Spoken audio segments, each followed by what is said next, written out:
हाय अल्लाह जी, इतने इतने सोहने किचन ही डिजाइन आने किथों ते फिर ही बनाने के जो ते इन्होंने पैसे कितने होने। मेरा दिल हल गया सारे किचन देख के। रहमान भाई सर जी बहुत मुनासिब प्राइस है, होलसेल प्राइस है। यह किचन असं दे रहे हैं 2800 रुपए पर स्क्वायर फुट।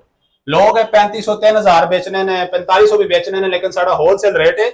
ਇਹਦੇ ਅੰਦਰ ਸਾਰਾ ਮੈਟ ਫਿਨਿਸ਼ ਜਿਹੜਾ ਉਹ ਸਾਡਾ ਪਾਰਟਿਕਸ ਦਾ ਮਟੀਰੀਅਲ ਯੂਜ਼ ਹੋਇਆ ਪਿਆ, ਹਾਈ ਗਲਾਸ ਯੂਜ਼ ਹੈ, ਉੱਤੇ ਪ੍ਰੋਫਾਈਲ ਲਾਈਟ ਲੱਗੀ ਪਈ ਹੈ, ਅਪਲਾਈਐਂਸਸ ਸਾਡੇ ਕੋਲ ਜਿਹੜਾ ਉਹ ਵੀ ਮੌਜੂਦ ਹੈ।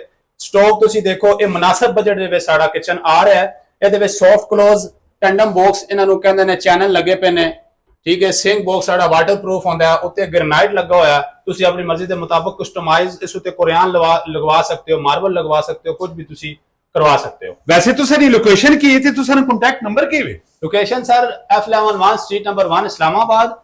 Contact number 030558655757। वाह जी वाह, दिल ते मेरा बड़ा बाग हो गया। मेरी जी मावा भैन पिया वेखियन ना, एक बारी अब्दुल रहमान भाई नाल तुसा राबता जरूर करना है। डील होवे ना होवे, मुकद्दर नसीब निगारे, लेकिन चीज़ा एक दफा आके तुसा विजिट इत्थे जरूर करना है।